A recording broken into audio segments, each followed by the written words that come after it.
smartphone. I just don't know how they manage. I can't manage this single phone. Anyway, IT has several unique capabilities in accelerating development, as has been shown in Sri Lanka. It's a prime enabler of economic performance, increasing government revenue, improving access to information and public services, enhancing private sector and civil society participation in development, of course ensuring social cohesion, and then using social media, and its ability to bridge the generational gap that often exists in countries affected by long conflicts. We are going through this today.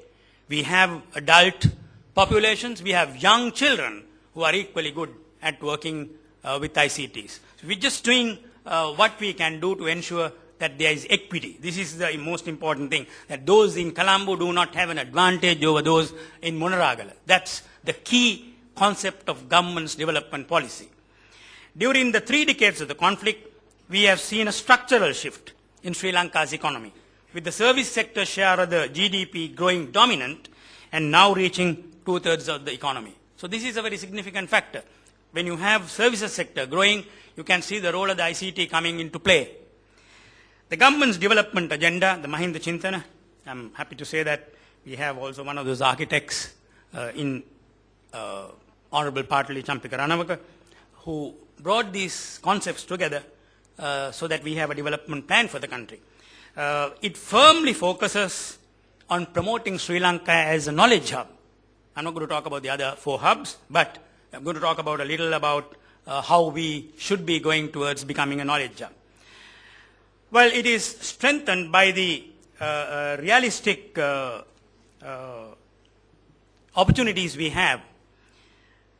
If you look at the interesting figures of the IT BPO industry, we have some of the IT experts here from the University of Moratuwa. We could make it a $1 billion industry without investing $1 billion in it. This is the beauty in the software industry. It is in the form of good human resources, it is in the form of good infrastructure, it is in the form of things like good broadband. So these are things that the government should be looking at. Well, we haven't had a traditional reputation for IT exports and BPOs, but sooner than later, we will have that reputation. We right now do about $350 million in ICT sector exports. But as I told you, by 2015, we hope to get to the mark, that magic mark of $1 billion of ICT exports. The rapid growth in the ICT sector development in the country is also reflected in the national ICT workforce. The survey done by the ICT agency recently shows that there is a huge enhancement in the numbers. In the span of a mere 4 years, the IT workforce had surged to 100%, with the current numbers approximating 60,000. The share of female workers in the BPO sector is also in the increase, now accounting for 43% of the total BPO workforce. I was approached by the HSBC BPO center just about 2 weeks back. They just cannot find people. They want 600 people to work in their BPO industry. They want people with 2 A-level passes, but of course with the ability to use English, not at a very highly articulate level, but to be able to explain, to be able to understand a client's issue, and then give a very coherent, correct response. They're finding it difficult. Maybe because this is not yet known, but what they told me is that when they interview 20 young people, they can just select 1. So there's a huge opportunity here for Sri Lanka to get into the BPO sector.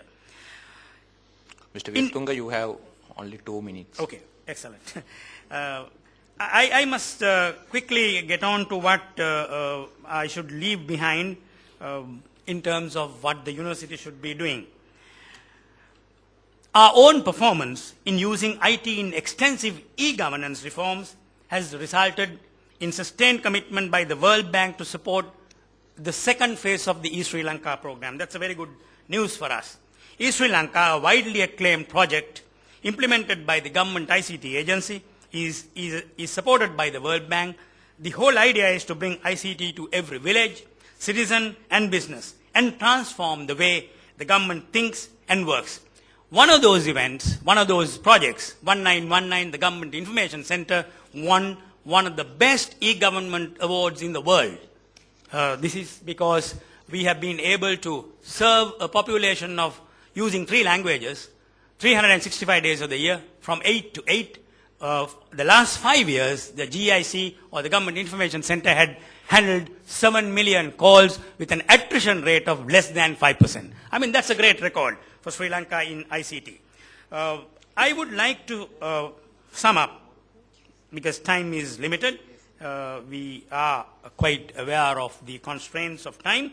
But I would like to ask the KDU, a university which has a reputation, which is serving the armed forces, to look at how we could increase the number of IT graduates. We have the Moratuwa University here. We turn out something like 5,000 a year, I think all put together. But we need a minimum of 10,000 IT graduates at the level of a graduate engineer who should be able to conceptualize. These are not just BPO call center workers. These are people who will conceptualize, design, and then make ICT a very important, crucial sector for Sri Lanka. I think in the roles that the KDU plays, already we have seen the armed forces using ICT to maximum effect. Now that peace is here and you have post-conflict development processes going on, you could assume a role where you become an enabler, you become a resource-creating center, and see that more and more IT graduates come out of your learning centers. I think that's the message that I can convey today, and I must commend the KDU for bringing together all of us of different disciplines to talk about issues that confront us, issues that have to be carefully dealt with so that we look at the post-conflict development phase with great confidence. Thank you.